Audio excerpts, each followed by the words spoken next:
My channel. So I hope তোমরা সবাই ভালো আছো আর সুস্থ আছো। তো আজকে আমি তোমাদের সাথে শেয়ার করতে চলেছি আরো একটা ইউনিক ইয়ারিং ডিজাইন। তো আমার মনে হয় রোজ ডিফারেন্ট টাইপের কিছু ট্রাই করা উচিত, সেই জন্য আজকে আমি তোমাদের জন্য নিয়ে চলে এসেছি এই সুন্দর ইয়ারিং ডিজাইনটা। তো চলো এবার ডিজাইনটা দেখা যাক কেমন হলো। আশা করি তোমাদের খুব পছন্দ হবে। আর আমার চ্যানেলে নতুন আছো অবশ্যই আমার চ্যানেল সাবস্ক্রাইব করে নেবে এরকম সুন্দর ভিডিও পাওয়ার জন্য।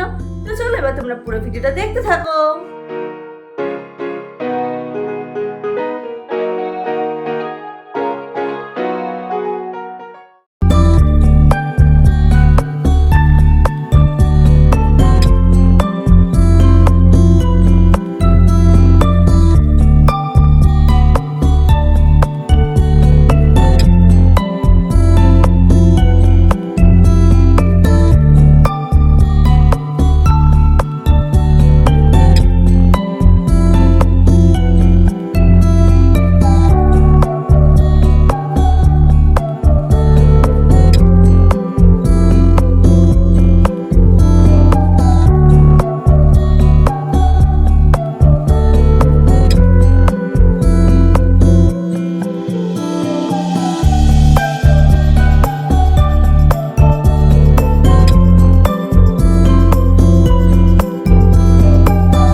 কমেন্ট করে অবশ্যই জানাবে। ভিডিওটা পছন্দ হলে একটা লাইক করে দেবে, শেয়ার করে নেবে ফ্রেন্ডসদের সঙ্গে, আর আমার চ্যানেল সাবস্ক্রাইব করে নেবে এরকম আর সুন্দর ভিডিও পাওয়ার জন্য। চলো দেখাবে নেক্সট ভিডিওতে। ততক্ষণ সুস্থ থাকো, ভালো থাকো। আজকের জন্য বাই বাই।